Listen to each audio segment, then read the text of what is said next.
Okay, I got the top dispenser ring snapped back into place.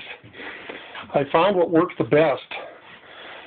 Just pushing down on it won't snap it into place. You actually kind of have to hold it down and get a finger on each side. You know, one finger with one hand and another finger with the other hand, and then push on each side of the tab, this little plastic tab right here, push in towards the center of the tub, and they'll push down and snap. Just rotate your fingers, push inward, and they just snap right into place. Pushing down alone wouldn't do it.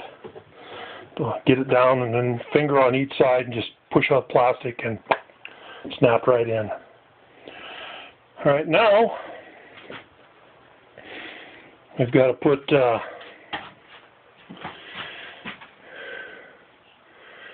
our retaining ring on our hose here. So to put that back in my vice grips,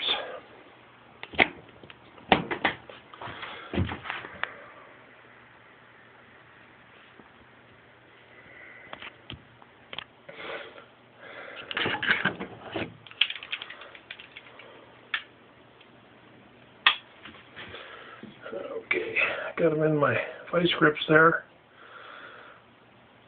Squeeze this together, that opens it up. And slide that over there. Again, I'm going to put a little spit on my finger inside of that hose so it slides on nice and smooth. Okay.